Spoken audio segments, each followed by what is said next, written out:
샬롬, 오늘의 말씀지기 문서출판부 라테화 간사입니다. 여러분과 나눌 말씀을 준비하며 저에게는 생소했던 에스겔서를 알아가는 것이 큰 즐거움이 됐습니다. 오늘 말씀을 통해 독자 여러분도 말씀을 알아가는 즐거움이 더 커지기를 바랍니다. 에스겔 21장은 20장에서 연결된 말씀으로 에스겔이 포로로 끌려온 지 7년째 되던 해에 하나님으로부터 받은 말씀입니다. 이 시기는 남유다가 완전히 멸망되기 5년 전으로 심판의 때가 임박했고 에스겔이 선지자로 활동한 지 2년 정도 시간이 지난 시점이었습니다. 앞장인 20장을 보면 이스라엘의 장로들이 심판의 메시지를 전하는 에스겔을 찾아와 질문을 던집니다. 그에 대해 에스겔은 하나님께 이렇게 말합니다. 그들은 저를 가리켜 말하기를 모호한 비유나 들어서 말하는 사람이라고 합니다. 이스라엘 장로들이 예루살렘의 멸망이라는 에스겔의 메시지를 심각하게 받아들이지 않았음이 분명합니다. 그들이 심판의 메시지를 받아들이지 못하는 이유가 무엇일까요? 놀랍게도 그 이유는 그들의 믿음 때문입니다. 그들은 다윗 왕국이 영원하리라는 하나님의 언약을 믿었습니다. 또한 하나님이 거하시는 성전이 예루살렘에 있기 때문에 자신들은 절대 멸망하지 않을 것이라는 생각에 젖어 있었습니다. 자신들의 신학적 교리와 사상의 틀 속에 갇혀 있던 그들은 이스라엘을 위해 싸우시던 여호와께서 이제는 이스라엘을 파멸시키기 위해 싸우신다는 것을 상상도 할 수 없었을 것입니다. 오늘의 말씀은 그런 그들을 향해 하나님의 심판이 얼마나 확고하고 분명한지 단호하게 선언합니다. 하나님은 에스겔에게 그가 행해야 할 행동을 명하십니다. 그것은 허리가 끊어지듯 탄식하고 이스라엘 백성들 앞에서 슬피 탄식하라는 것입니다. 이것은 연극을 하거나 쇼를 하라는 말이 아닙니다. 임박한 심판에 대해 혼자만 슬퍼하지 말고 그 슬픔과 탄식을 사람들에게 드러내라는 말씀입니다. 그의 슬픔과 탄식은 사람들의 궁금증을 불러일으켰습니다. 사람들을 궁금하게 만드는 것은 이유가 어떻든 말씀을 전하는 자로서 효과적인 접근법임에 틀림없습니다. 에스겔이 탄식하는 이유는 임박한 심판 때문입니다. 3절에서 5절은 칼집에서 뺀 칼에 대해 비유입니다.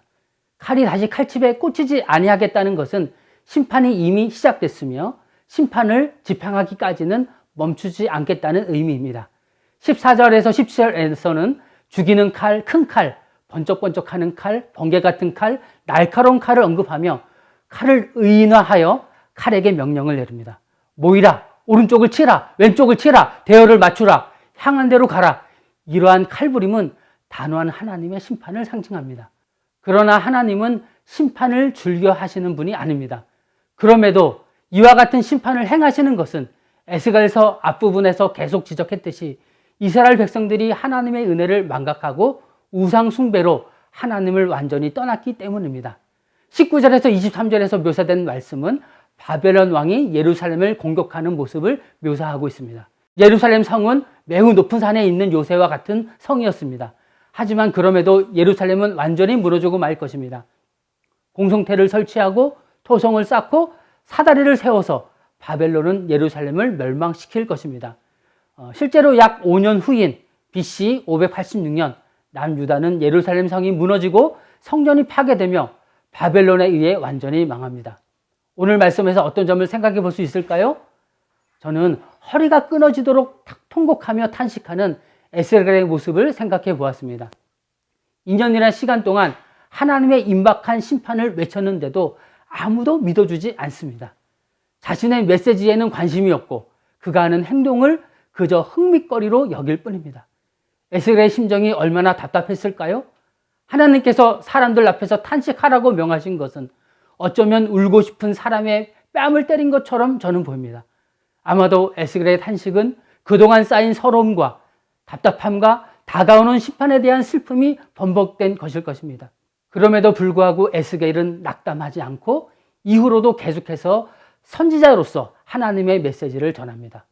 풍삼 독자 여러분, 혹시 해가 바뀌고 뭔가 달라질 것 같았지만 여전히 아무런 변화가 없어 낙심되지는 않습니까?